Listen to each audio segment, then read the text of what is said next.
Hello, welcome back everybody. This is Ian Chikino. The next unit in my Heart of the Swarm mini-series is going to be the Reaper. So the Reaper got a little bit of an overhaul. Originally the Reaper was sparingly used in Wings of Liberty. It would either be just a scout unit to maybe scout out some tech, or maybe pop in there and kill one or two workers, and after that people just essentially never made them anymore. So Blizzard, in an attempt to make Reapers a little bit more useful throughout the game, they changed them a little bit. So they no longer have their, what is it called, like C19 charges. They had an ability that made their attacks versus buildings do more damage, so that is removed. Now they just do a standard attack, the P45 Gauss pistol. It's going to do 4 damage versus everything, or 9 versus light. 2 attacks, and going to have 5 range. So the other thing that they changed besides its 1 attack is it has passive regeneration out of combat. So it's called Combat Drugs, heals rapidly outside of combat. So let's take a look at that. So let's shoot this guy right at 1 hour and 1 minute. So there, I'm going to shoot it, shoot a little bit more, shoot a little bit more. Keep shooting it, get a little lower, get it to 110. Okay, so I just stopped shooting it, 20 life. And what is that? Okay, so I think exactly 10 seconds out of combat. And it healed, what was that, like 15, I think, life? So you saw it healed up there fairly quick. It healed back up to its life. Let's try this again. Let's get it, shoot it up a little bit. So there we go. It's at 14 life. And it makes a little cool noise. It's like the medevac healing noise, like that. You can hear it. And it doesn't have very much life, still has the 50 life. But as you can see, out of combat, it heals fairly quickly back up to its total. And there you go.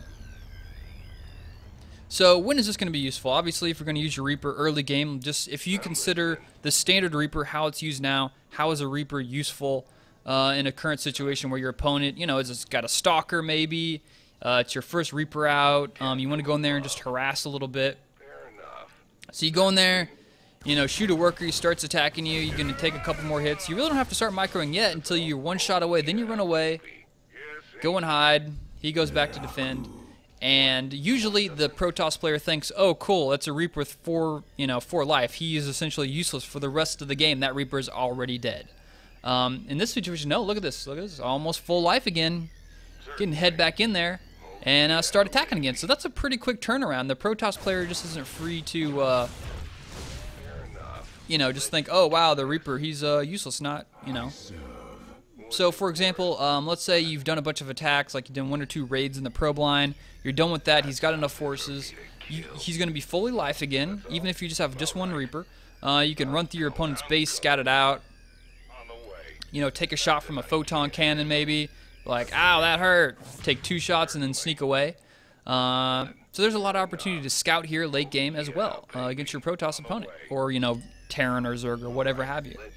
So that's pretty interesting. He definitely makes them more useful. I could see maybe people getting 3 or 4 Reapers throughout the course of a game. Maybe 1 early to scout with and then sneak in 1 or 2 later so that way they could come in with multiple Reapers and just trash a worker line. I could imagine people coming in with 3 or 4 Reapers such as this. Let's say like you're mid-game already. You did your scouting with your Reaper. You're continuing to scout with it whenever you get an opportunity. Jumping up cliffs and whatnot. But you just slowly add it on 1 or 2 throughout the game, and now you've got 4. And you want to come in here and do some work, and everybody knows 3 shots from a Reaper will 1 kill a worker.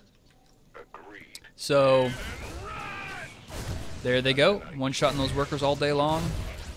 You just do stuff like this, and you can always micro back if you feel like microing. I'm just kind of messing around here.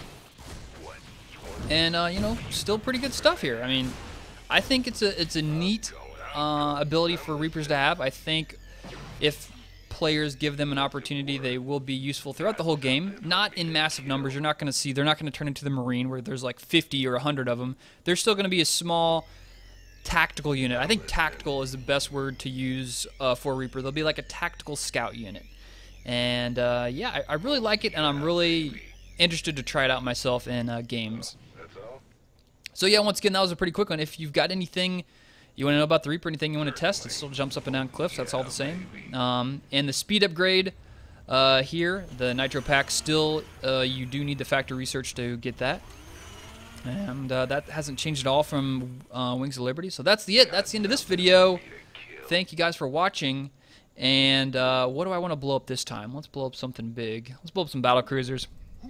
Finish the video with some battle cruisers. Oh, that's a lot of battle cruisers. See you guys next video. Whoops, I had the starport select instead of the battle cruisers. See you later, next video.